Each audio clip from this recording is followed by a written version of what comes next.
Hello everyone, my name is Achilles and today we're going to look at two games that I played against Panda Warrior in the multiplayer remastered mod for Total War 3 Kingdoms. This mod reworks some systems and rebalances some stuff in multiplayer. I'm not going into the details, but I just wanted to showcase two games so that you guys can get a feel for the game. So let's go over my army.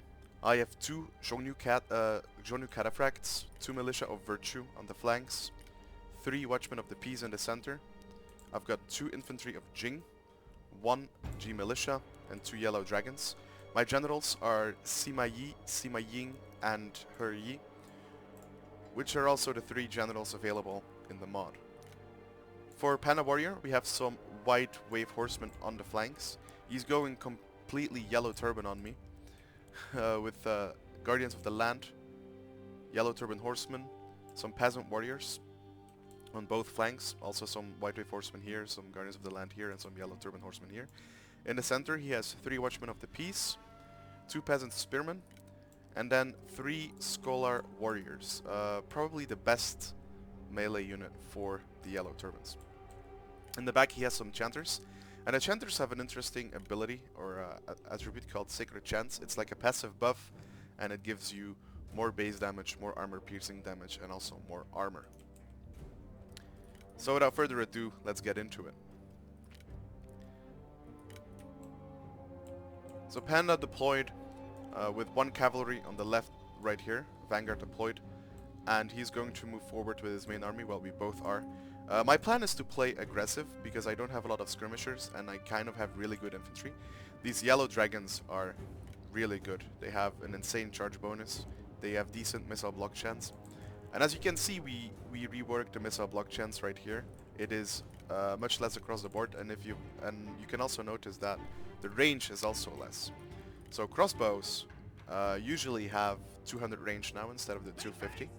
And archers, let's see if there are any on the field. There are archery masters. They have 175, but they're kind of a special archer unit. Regular archer units have 150 range. What it does is that it gives offensive play more breathing room. You don't feel as overwhelmed or as forced. And you're not as tired when you get an engagement. Speaking about being tired, we also reworked the fatigue system. Fatigue replenishment is or has been improved across the board, so it should feel much better now for records mode. I am launching my assault right here, just moving up, starting to shoot with my Watchman of the Peace on his Watchman of the Peace. His cavalry right here is doing nothing at the moment, but I'm kind of waiting for him to start attacking me. And I'm going to launch an offense on this flank right here. Panda Warrior is moving up his Archery Master probably to shoot, I think, at one of my generals or at one of my crossbows. And I'm going to be launching an attack with these Zhongnu Cataphracts. These are really good Cataphracts. They are not to be underestimated. I think they're the best in the game. They cost 1,350, and as you see, they did quite a bit of damage on the charge right there. We have another charge incoming into these Yellow Turban Horsemen. And I should have moved up and charged with my infantry right here, but not doing that as of yet. He's shooting my generals, Sima Yi. The generals are very vulnerable in this mod. You can't really do too much with them. It's you know, winning games comes down to actually using tactics and using your army instead of just using your generals. So we got these charges in. The Yellow Dragons are clearly destroying everything in the center right here, but Panda Warrior is doing a great job. He's getting some charges in on some on some cavalry that's standing still. This Raider Cav can't do anything.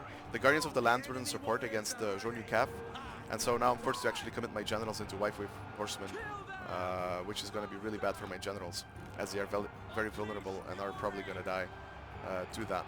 My Zhongnu Cav is just getting destroyed, but it didn't get destroyed by anything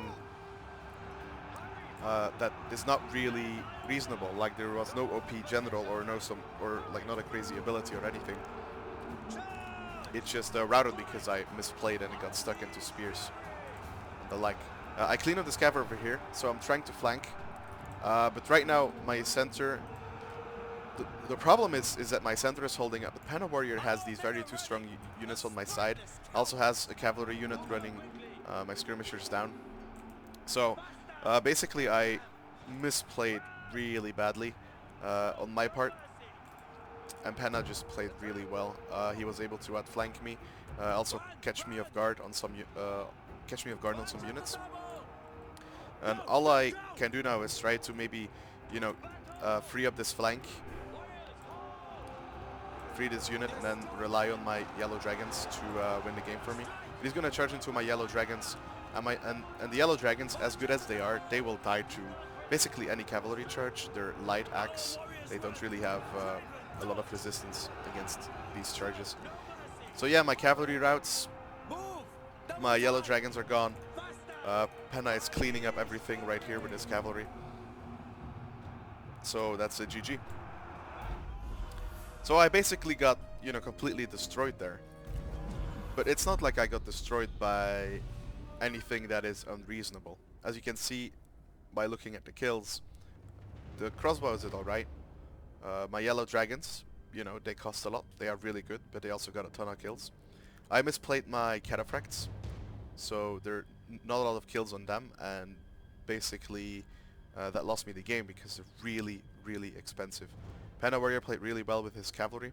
The peasants also did very well. The thing with the peasants is they have a really good weapon, but if you can get them, if they charge any unit that is better than them, they're gonna die. But if you get them into like a blob which is already fighting and you just get them in there and they start doing their armor piercing damage, they can rack up a ton of kills on very expensive units. The Chanters were also a nice addition to the army, kind of buffing the overall damage output and resistance as well. But let's get into the second game right here. So in the second game, I brought 3 Sima Yis, and Penna Warrior brought Sima Yi and then Sima Ying. Sima Yi represents the base game, by the way. The base game, Sima Ying represents 8 princes, and her Yi represents the yellow turbans. So for my army, I've brought heavy cataphracts and a lance cav on both flanks. I also have a lance cavalry in the center. For my infantry, I have a protector of heaven on the flank. In the center, I have 3 rapid tiger infantry and 3 regular crossbowmen and 1 spear warrior in the front. And my right contingent contains 2 G militia and 2 archers. As you can see, I brought archers, 150 range, crossbows, 200 range. For Penna Warrior, 3 White Horse Fellows, 3 Yellow Dragons, 3 Crossbowmen, an Axe Band on each flank with a G Infantry, and then a heavy repeating crossbow, and in support he has 2 more Lance Cavalry. The cheap crossbowmen indicate that I kind of want to rush, and my infantry also tells that story. But the same goes for Penna Warrior, but the thing is he has Horse Archers, and Horse Archers are not great as an offensive unit. But they are really good at charging stuff, so if you can charge light stuff with these medium bow cavalry, they're gonna do a ton of damage. Running around with my Lance Cavalry here, trying to dodge some shots and make him waste some ammunition. Penna's not gonna have any of that, and he's gonna start firing at my crossbowmen.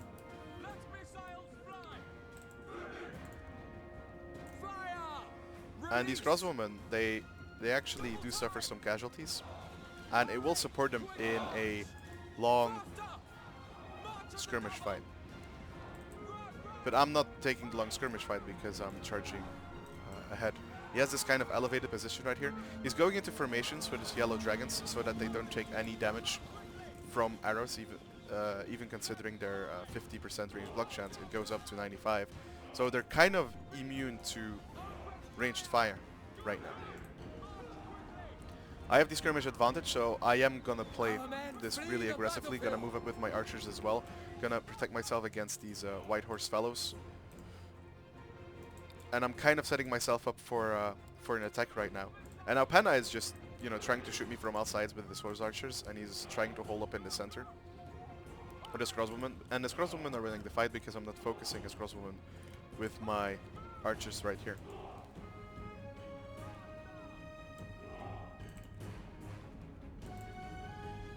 As you can see, the you know, the range fight is taking a while, and he's actually not even focusing my skirmishers anymore.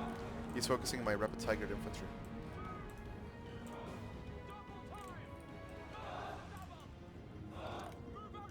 And these rapid tiger infantry don't have any formations that, well, they do actually have a formation that gives them range block chance. I probably must have missed that. But we're launching our main assault here. We have some cavalry. So Lance cavalry charging into the rapid tiger. I stopped the rapid tiger so that they got a so that they do get a brace bonus. And because they had a brace bonus, they're gonna lose some HP, but overall they're not gonna completely get destroyed as you do in the base game. Our men flee the battlefield. Rapid tiger, like the yellow dragon's got a clean charge on the rapid tiger infantry, which is really bad. Charging with my lance cavalry into the horse archers, gonna bring the protectors of heaven in as well. And now charges are happening all over the place. I have a cataphract in the center, we charged the yellow dragons, but the yellow dragons were a total formation, so they didn't take any damage from that. The repeating crossbowmen are gonna turn and are gonna start shooting on heavy cataphract. The heavy cataphract is gonna charge into this horse archer, trying to hold him up, and then I'm gonna proceed to get into the generals as well. So more yellow dragons in the center, getting a clean charge off. And as you can see, the yellow dragons actually kind of broke the center. And now the battle is kind of all over the place. You've got cavalry fighting over here. You have the repeating crossbowmen just putting in the damage right there, shooting at these cataphracts, suppressing them, making sure they're less effective. But I do have some cavalry over here and over here that is going to try to get to them as well. There's a cavalry into my crossbowmen. The Protectors of Heaven are doing a great job against these axemen, but you know, they're cheap units and they got attacked in the back by these White Horse fellows. Protectors of Heaven are really strong units, and they're really an anchor to my flank right here. They're holding up, you know, at least 4 units. This yellow dragon pushed through, but when you push through, when you break through the centering, you don't have any support. Your units get isolated. So the yellow dragons are now basically gonna die to a superiority of numbers. But basically, you know, like in a 1v1, they can beat any of these units, even the cavalry. Kill them! The repeating crossbowmen. Are they still firing? Oh, they're still firing. They're fighting. Yeah. So, as you can see, I was able to play offensive, and I was able to get good results. The cataphracts really shined in this battle. Yeah, they were basically invaluable to me. Pena Warrior is trying to do what he can, but it's basically over at this point. He can try to do something with the horse archers, but just with charging, you're not gonna get there.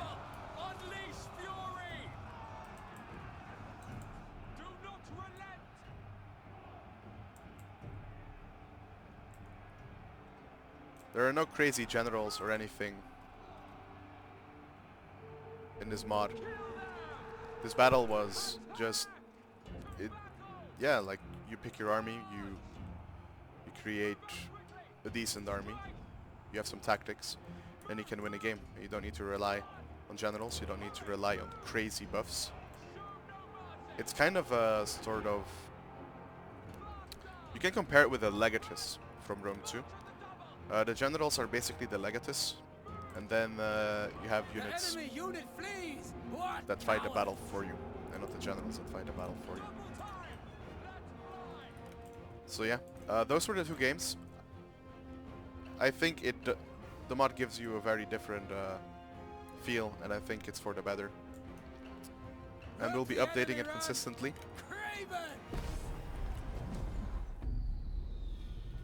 So yeah, you look at the horse archers, and you know, don't be deceived. They did get some kills, right? But most of the kills were just gained from charging other units and not actually firing at them. The yellow dragons, as always, did great. The crossbows, as you can see, they got some good kills, but you know, nothing crazy. Same with the archers. The Protectors of Heaven was really an anchor to my flank. The rapid tiger infantry, you know, they're good units, but they didn't stand a chance against the yellow dragons, which broke through the center. And then the G infantry also did good. The repeating crossbow, not really. It was, you know, it did suppress my cataphracts, but in the end it didn't really matter. The cataphracts did great. Yeah, they were definitely worth our price. So thank you for watching, and I'll see you next time.